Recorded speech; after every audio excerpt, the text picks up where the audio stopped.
სურა ჯაფარიძის როგორც ვთქვი თანამებრძოლ ქალებთან ერთად თინათინ ბოლოკაძე და ანა ჩიქოვანი.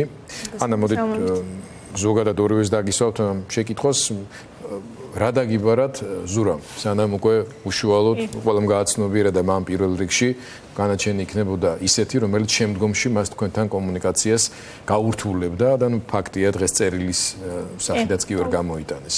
მოგესალმებით, მადლობა მოწვევისთვის. არ ვიცი დღეს მე და თინათინის სანამ შემოვიდოდით სტუდიაში, ვფიქრობდით ნეტა თუ აქვს უკვე ტელევიზორი და თუ შეძლებს რომ გვიყუროს დღეს. ამაზე არ გვაქვს ინფორმაცია, მაგრამ პირველი რაც დაგვიბარა მართლა ჩემთვის ძალიან მნიშვნელოვანი იყო ის რომ არ ვინერვიულოთ, იმიტომ რომ იცოდა ჩვენ რაღაც ოჯახივით გუნდი ვართ, იცით რომ არ არის, არ გვაქვს დიდი პარტია და ოჯახივით ვართ ყველა და პირველი თხოვნა მისი იყო ის რომ არ ვინერვიულოთ, იმიტომ რომ მათ ყველაზე მეტად უნდათ რომ გავტყდეთ და ეს აისახება არა მხოლოდ ჩვენზე, არამედ ზოგადად პროტესტზე, იმიტომ რომ ჩვენ თუ გავტყდით და ზურას თანამებრძოლები თუ მოდუნდნენ ასე ვთქვათ და ინერვიულეს ამ თემაზე ბევრი, უბრალოდ შეუძლებელი გახდება ამის რაღაც წარმატებულად გაგრძელება ამ პროცესის, ხო და ამიტომ ეს იყო მისი მთავარი თხოვნა, რაც დაგვიბარა. როგორ ასრულებთ ახლა ამ თხოვნას თინათინ თქვენ გითხარით? რთული იყო გუშინდელი დღე, გუშინ ძალიან ვინერვიულად, იმიტომ რომ მაინც იმის მიუხედავად რომ ველოდით რა პროცესიც იქნებოდა, გუშინდელი სასამართლოს მთლიანი დღე იყო სრული სიგიჟე რაც ხდებოდა სასამართლოში.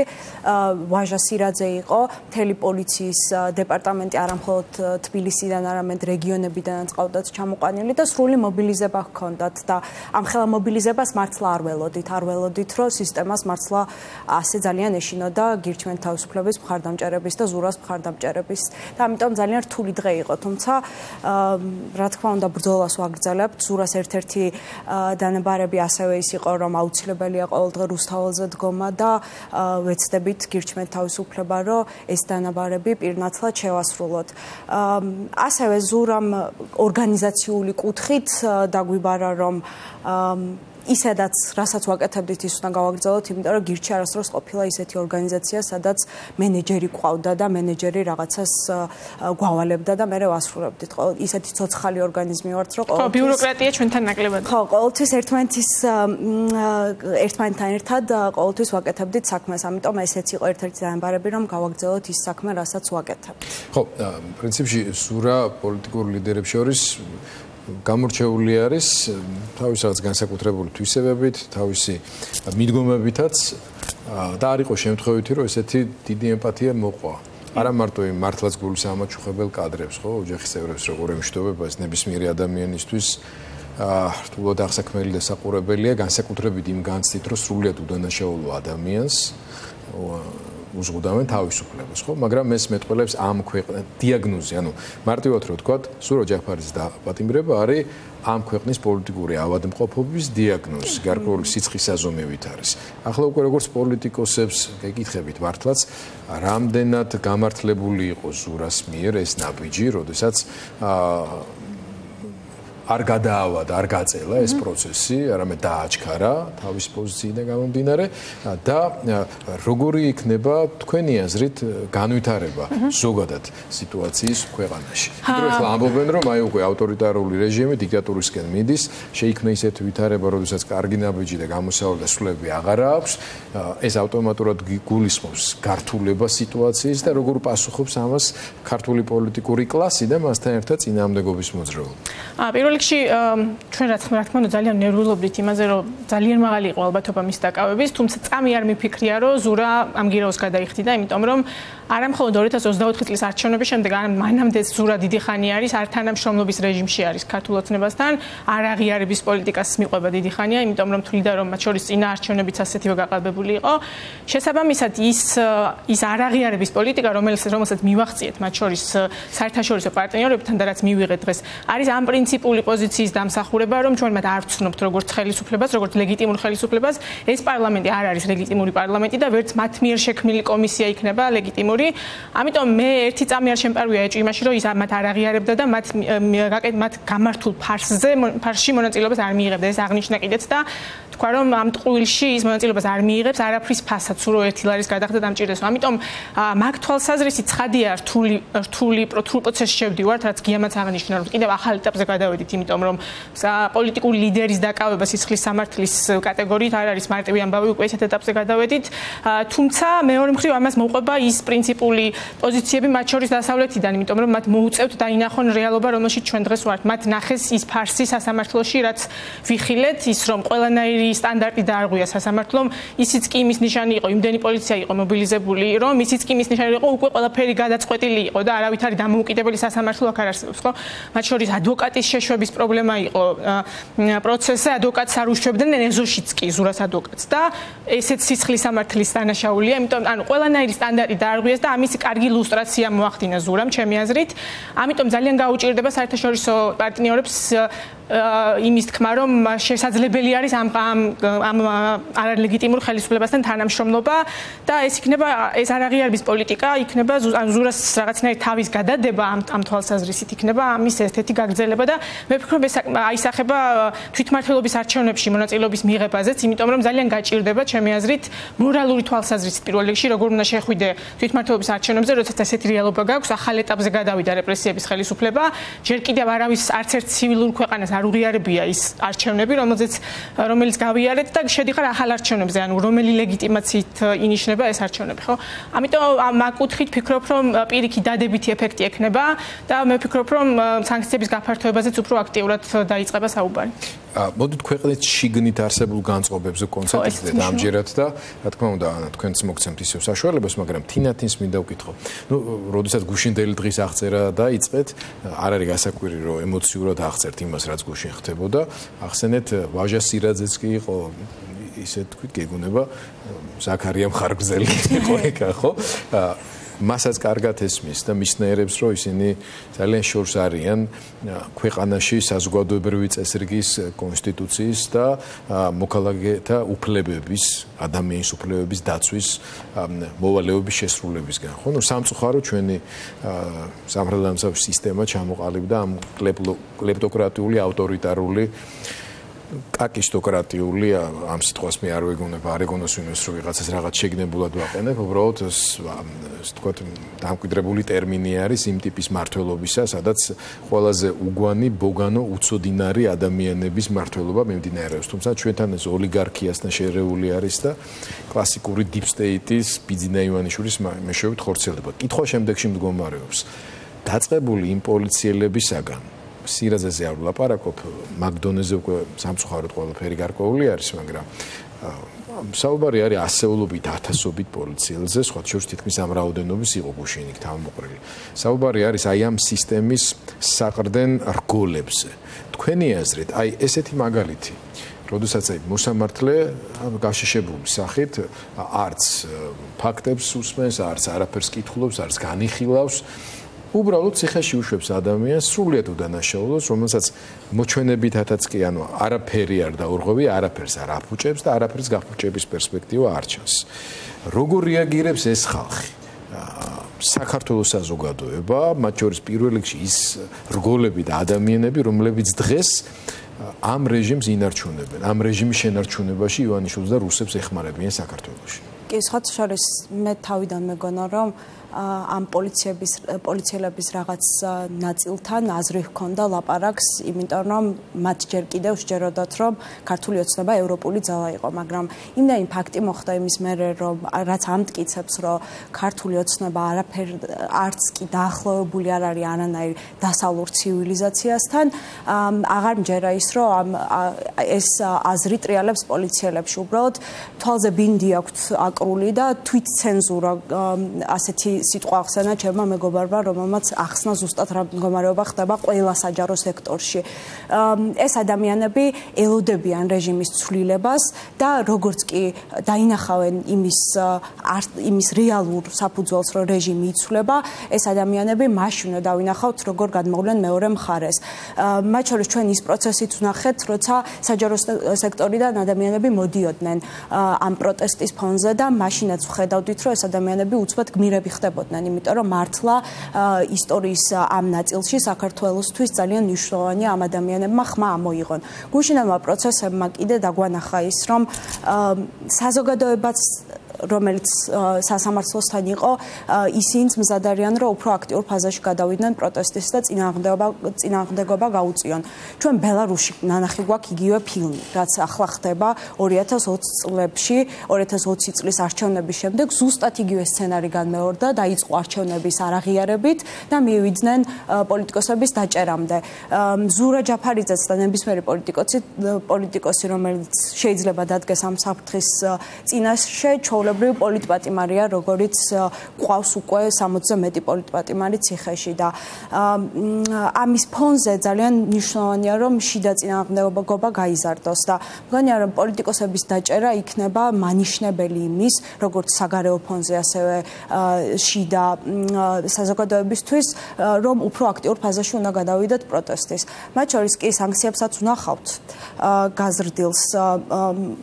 მეგობარი აქტი უკვე მალე შევაძალაში, მალე დაიწყება შემდეგი განხილვები და ევროკავშირშიც კი ჩვენ ხედავთ იმას, რომ ევროკავშირს აქვს სურვილი და არიან პოლიტიკური ჯგუფები, რომელსაც უნდათ რომ გადაწყვეტილების მიღების წესი შეცვალონ, იმიტომ რომ ორბანი და ფიცუ არიან აქ დამბლოკველი ორი ქვეყანა. და ამიტომ ყველა ძირითადი პოლიტიკური ოჯახი ემხრობა ამას, განსაკუთრებით ეხა ზურა შემთხვევაში ალდე, რომელიც ძალიან აქტიურად გამოიხმაურა და სასურველია რომ გადავიდნენ სრული უმრავლესობიდან განსაზღვრულ უმრავლესობამდე და ასე მოხდეს გადაწყვეტილების მიღება ევროპაში. ანა, ჩვენ ვისაუბრეთ ხარდაჭერაზე, მათ შორის საერთაშორისოზე, ევროკავშირის წევრი ქვეყნები, ბრიტანეთი და ასე შემდეგ ძალიან კაფეოდ გამოიხმაურენ ამას ყველაფერს.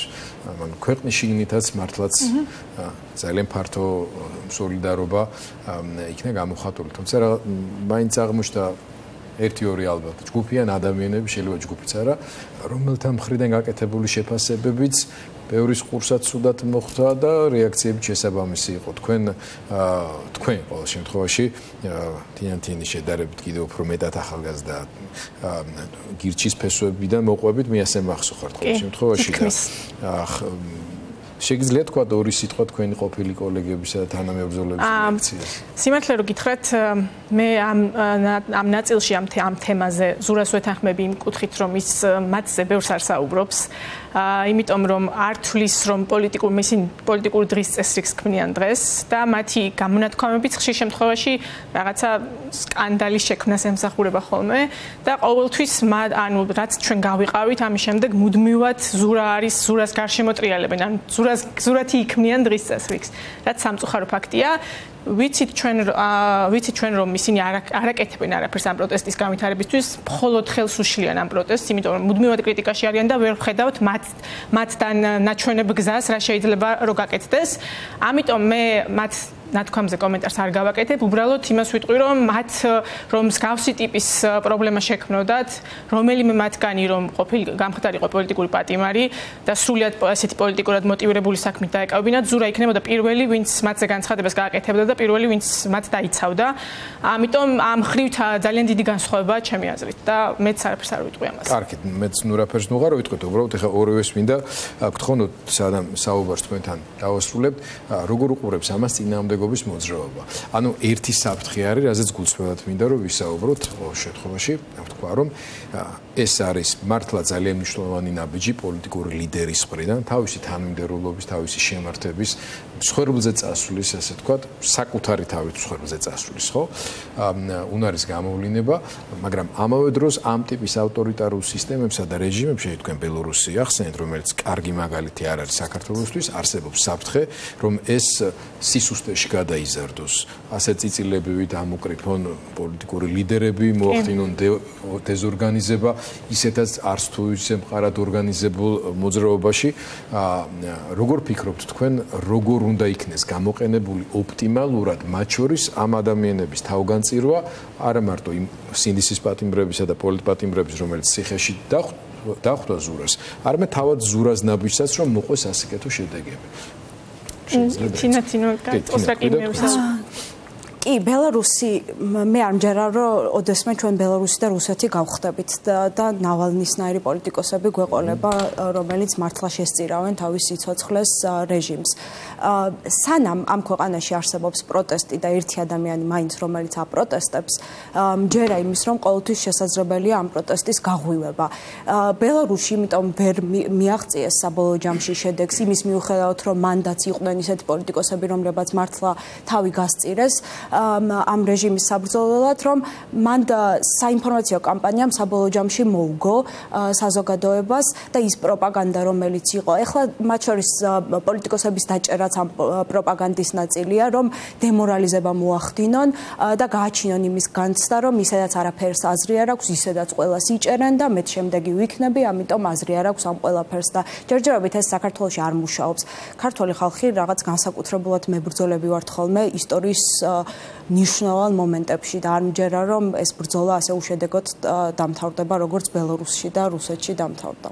თქვენს იმას მაჩორის მინდა ქართული ხალხი ახსენეთ და ქართული ქალები კი განსაკუთრებით ქართული ქალებმა განსაკუთრებით დამტკიცეს რომ მთავარი ლიდერები ვართ ამ ქვეყანაში. ეს გქონდა დეტალურად და არა მარტო იქ მართლაც ქართველ მამაკაცებს, რომლებიც წინააღმდეგობის მოძრაობაში აქტიურად მონაწილეობენ, რაღაც გარკვეულ სტანდარტსაც კი უწესებთ, ხო? და ისტორიულადაც ასე იყო სხვა შემთხვევაში. მე მაგალითად ესე რა ქვია, თინათი თქვენ ხო თინათი ხო სწორად გიხმეთ, თინათი თქვენ ახსენეთ, რომ აი დასავლური ცივილიზაციის ასე ვთქვათ ნიშანთვისებებს არ ავლენს ეს ქართული ოცნებაო და მე კიდევ უფრო მეც დავამატებდი. არც დასავლური ცივილიზაციის და საერთოდ გონია რომ არც ერთი ცივილიზაციის.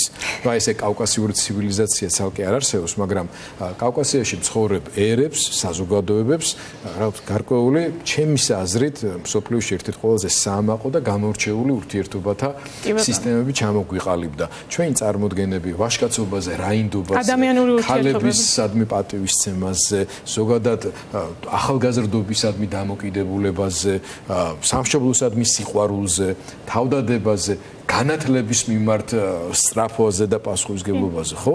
მათ შორის სულიერებაზე, ხო? ღირებულებებზე. ეს ხალხი, რასაც განასახიერებს, ეს მოდის სრულ წინააღმდეგობაში ყველა ცივილიზაციასთან, აღმოსავლურ ცივილიზაციასთანაც. თუ არ ჩავთვლით ავტორიტარული დიქტატორული პოლიტიკური სისტემების მახასიათებელ იდეოლოგიებს, დასავლურ ცივილიზაციასთან და რაც შეიძლება ყველასთვის უფრო კიდე ახლო და მარტივი იყოს ჩვენთვის დამახასია ქართველებისათვის, ჩვენი მეზობელი ერებისათვის, ჩვენი მოძმე თიელებისათვის იქნება ეს თუ ბარში მცხოვრები ქართველი. არა ვარ მართალი? გირჩი კი ხართ, მაგრამ ვიცი რომ ამ მიმართულებით პირიქით ჩვენ ადრე კამპანია ქონდა გირჩი ყველაზე ტრადიციული პარტია. და ყველაზე კონსერვატორები ვართ სინამდვილეში. ამიტომ მოვახდენ თქვენი პროვინცია. იმას დავამატებ ერთი რომ სინამდვილეში დასავლეთს რატომაც ებრძვიან ყველაზე მეტად ამ დასავლურ ცივილიზაციას არის ის რომ დასავლეთში ცხოვრობენ თავისუფალი ადამიანები. ანუ მათ აქვთ იციან ეს კანონის უზენაესობა, არიან ისინი თავისუფლები, ისინი პასუხს თხოვენ ხელისუფლებას მათ დაშავებულ საქმეებზე. შესაბამისად თავისუფალი ადამიანების ეშინიათ მათ.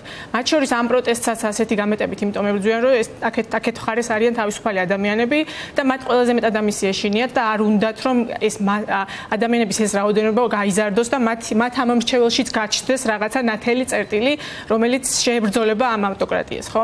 ამიტომაც არიან ისინი ასე დაგეშილები და ამიტომ ებრძვიან ამას და იმას ვიტყვი კიდევ რომ ჩვენ რაღაცნაირად ზურას დავპირდით რომ გირჩი მათი თავისუფლება იდგებოდა ამ რაღაც პროტესტის წინახაზე, შევეცდებით რომ ჩვენც რაღაცა ჩვენი მინიმალური რაღაც ცალწული შევიტანო და რაღაც თუნდაც ცალკეც გავაკეთოთ რაიმე, თუმცა აუცილებლად რუსთაველზე იქნება ჩვენი ადგილი, სადაც ვიქნებით ხოლმე და ეს ბრძოლა აუცილებლად გაგრძელდება ჩვენი გამარჯვებით, როგორც ზურამ თქვა, ესეც მორჩება და ამ ბრძოლასაც მოვიგებთ. თინათი არაფერს დავამატებ გარდა ერთი რამის, ეს არ გვიხსენებია, რაც დავიწყეთ გადაცემა და დღეს დილით იყო ადვოკატი შესული ზურასთან და გამოიტანა ინფორმაცია, რომ ზურას არ აძლევენ იმის უფლებას, რომ წერილები გამოაგზავნოს და ეს კიდე ერთი რეპრესიული ნიშანია, რასაც ასევე დავინახავთ ამ დაკავების შემდეგ უფრო და უფრო ალბათ და უფრო გაძლიერდება ასეთი რეპრესიული ნიშნები ქართული ოცნებისგან. მე დარწმუნებული ვარ, ზურა მოახერხებს კომუნიკაციას გარე სამყაროსთან სიტყვასთან და მის მიერ ნათქვამს სიტყვას თუ დაწერილ პლუს გაცილებით უფრო დიდი ძალა იქნება, ვიდრე თუნდაც თავისუფლებაზე ყოფნის დროს ქონდა.